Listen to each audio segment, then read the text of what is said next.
الوش كله غباء وضحكتك مسخة يا عرة الرؤساء يا ابن المرة الوسخة.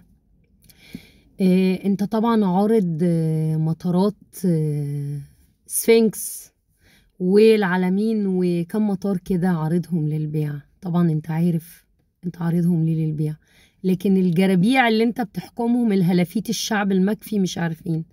فانا عايزة اعرفهم بقى. هو بايع المطارات وتحديدا المطارات اللي هو عارضها للبيع دلوقتي هي المطارات اللي باع فيها أكبر عدد من الأملاك أو العقارات في هذه التابعة أو التابع لها هذا المطار. يعني مثلا مطار سفنكس انتم مسمينه ايه في المدعوقة؟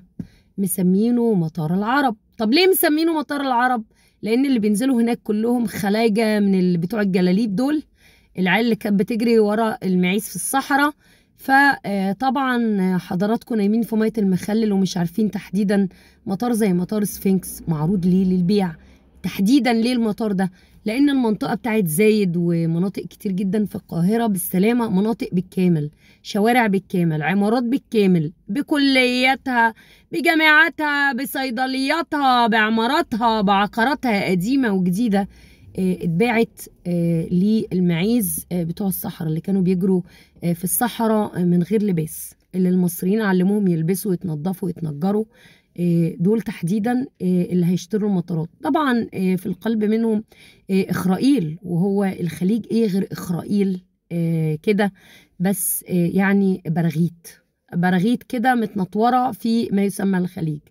وبرضو إخرائيل مش هتسيبهم، برضو هتجيبهم تحت رجليها وهتدعك ميتين أمهم زي ما هم داعكين دلوقتي بقى العرب. ما هو كل واحد فينا جاي عليه الدور.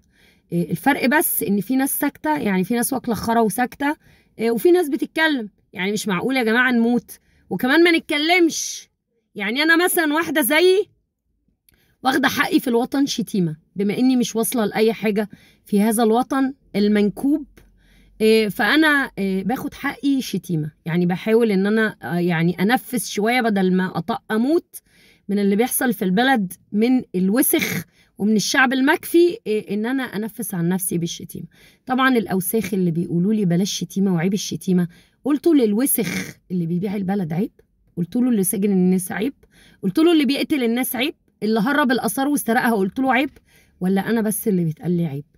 والله العظيم ثلاثة، انتوا شعب كلكوا عيب، شعب كلكوا عيب، شعب مكفي، شعب ما يعرفش من العيب غير الشتيمة، لكن ما يعرفش بقية العيب والحرام، ما يعرفوش. حلال فيكوا بلح حلال.